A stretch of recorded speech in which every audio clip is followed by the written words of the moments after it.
जिल्ह्यात कोरोना बाधितांची संख्या दिवसेंदिवस वाढत आहे. त्या अनुषंगाने मंगळवारी अमरावती शहरात मास्क न वापरणाऱ्यांवर धडक कारवाई करण्यात आली. तसेच त्यांच्याकडून आर्थिक दंड देखील वसूल करण्यात आला आहे. महानगरपालिका, जिल्हा प्रशासन, पोलीस यंत्रणा यांनी एकत्रितपणे ही कारवाई केली. जिल्हाधिकारी शैलेश नवाल यांनी दिलेल्या आदेशावरून मंगळवारी शहरात ठिकठिकाणी ही कारवाई करण्यात आली. एकीकडे कोरोना पुन्हा एकदा जोर पकडत आहे, तर दुसरीकडे नागरिक शहरात बिनधास्त फिरत आहे. अनेक जण कोरोना संपला अशी गैरसमजूत करून विना मास्क खुलेआम फिरत आहे. त्यामुळे यंत्रणेने सदर कारवाई केली आहे. तसेच अनेकांकडून आर्थिक दंड देखील घेण्यात आला आहे. जिल्ह्यात 6 फेब्रुवारीला 199 रुग्ण, 7 फेब्रुवारीला 192 रुग्ण, 8 फेब्रुवारीला एकाच दिवशी 235 रुग्ण कोरोना पॉझिटिव्ह आढळून आले. त्याचबरोबर सुपर स्प्रेडर मोठ्या प्रमाणात कोरोनाचे संक्रमण वाढवण्यासाठी कारणीभूत ठरत आहे. मंगळवारी पालकमंत्र्यांनी कोरोनाबाबत जिल्हाधिकारी कार्यालयात आढावा घेतला होता. त्यानंतर त्यांनी कोरोना संक्रमण थांबविण्यासाठी प्रत्येकाने प्रतिबंधात्मक उपायांचा अवलंब करावा,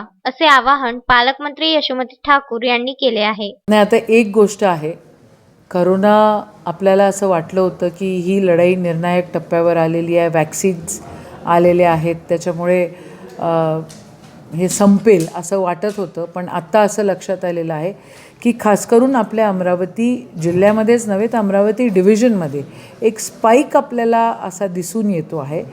म्हणून आपल्याला प्रिकॉशन्स घेणं अतिशय गरजेचं आहे.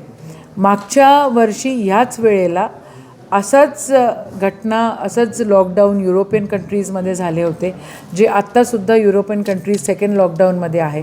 तर आपल्याकडे ती घटना घडू नये आणि पुन्हा एकदा लॉकडाऊनला आपल्याला सामोरे जावं लागलं नाही पाहिजे, म्हणून ज्या काही प्रिकॉशन्स घ्यायच्या आहेत त्या आपल्याला घ्याव्याच लागतील. आपल्याला मास्क लावावंच लागेल, आपल्याला एक विशिष्ट अंतरावर आपल्याला राहावंच लागेल, आपल्याला सातत्याने हात धुवावेच लागतील.